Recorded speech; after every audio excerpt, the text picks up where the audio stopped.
Chapter 29. The hour arrives for the funeral service for Annie Allwright. Look how many cars are here. She must have had a lot of friends or a lot of relatives or both. The church is lovely, isn't it? Says Lily with the catch in her throat. Tall Gothic spirals at the corners anchor it, and stained glass window kaleidoscopes bring color to the handcrafted stone. Clutching with determination at its exterior walls are vines of creepy ivy which covers the gray and stained walls. Come on, Lily, let's get in there and find a seat. It is a really beautiful church, isn't it? Maybe we can come back sometime and meet the congregation. Steering Lily by the arm, Ralph finds a seat just inside the foyer. Since they don't really know anyone here, they try to stay out of the way. Following them in is Sergeant Maxwell and Gloria Melbourne. When Ralph spots them, he shrinks back in his seat.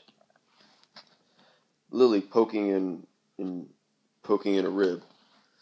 Do you see who's here? They're just paying their respects like us. Just be cool. The family members are ushered into the private room adjacent to the altar where the coffin is positioned. Do you see that fellow who led the mourners in? He looks just like the caretaker we met at the cabin.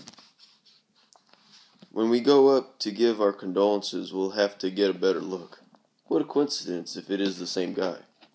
Weeping and sobs accompany the solemn music that drifts quietly about the mourners.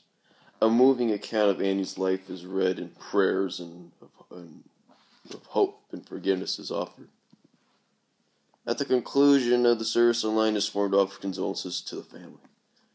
Let's just wait until the line thins out so we can get a good look at the guy. I'm sure it's him, but let's be positive. Did you see where Maxwell and Gloria went? They ducked out and left before the service ended, answers Lily. If this is the right guy, we'll ask him to talk to surgeon and verify our alibi.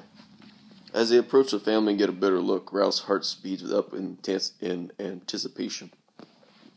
I'm sorry for your loss, he says, extending his hand.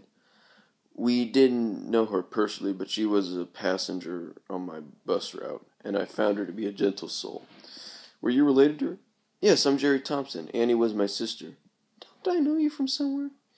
You do. My wife and I were at the cabin last week, and when you mistook us as intruders, remember? Oh, of course, now I remember. You two were there with the baby, if I recall. Yes, that's right. The baby we were fostering turned out to be Annie's granddaughter. So we do have a tie to her. We got in trouble for taking her out of town, and they took her away from us. She's in foster care now. Do they know she has family? My niece wanted nothing to do with us. So, no, she doesn't have any family. She's better off in foster care, because all the family that's left is too old to take care of a baby. And who knows who the father is. Could I ask you to talk to Sergeant Maxwell and verify our alibi for that weekend? They seem to think that we had something to do with Annie's death because we wanted her granddaughter. Their suspicion is making a mess out of our lives, and you could clear this up for us. I will as soon as I finish taking care of family business. What's your name again? Ralph and Lily Hampton. Thanks for your help. As they leave the church, they hug each other, thinking they will finally be cleared.